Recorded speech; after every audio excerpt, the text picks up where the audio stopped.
آپ صلی اللہ علیہ وآلہ وسلم نے فرمایا، کبیرہ گناہ یہ ہیں اللہ کے ساتھ شریک کرنا، والدین کو ستانا، کسی کو قتل کرنا اور جھوٹی قسم کھانا۔ بخاری کتاب الایمان۔ آپ صلی اللہ علیہ وسلم نے فرمایا، اگر تم کسی کام کے کرنے کی قسم کھا لو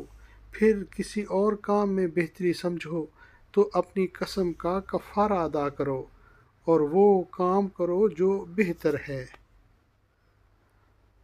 اعوذ باللہ من الشیطان الرجیم، بسم اللہ الرحمن الرحیم۔ لا یؤاخذکم اللہ، نہیں مواخذہ کرے گا تمہارا اللہ، یعنی اللہ تعالیٰ تمہیں نہیں پکڑے گا، باللغو فی ایمانکم،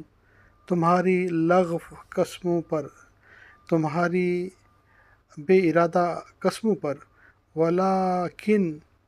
اور لیکن، یؤاخذکم، وہ تمہارا مواخذہ کرے گا، وہ تمہیں پکڑے گا، بما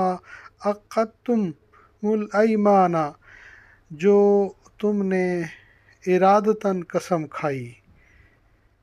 ان پر جو تم نے مضبوط قسمیں کھائیں، فکفارتہ، تو اس کا کفارہ ہے، اطعام عشرة مساکین،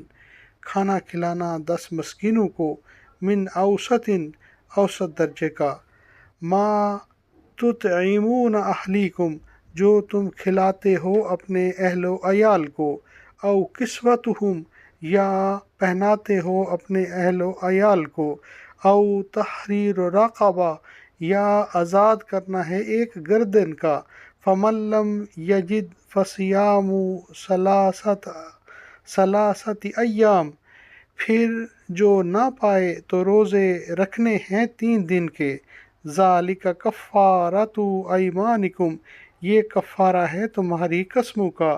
اذا حلفتم واحفظوا ایمانکم، تم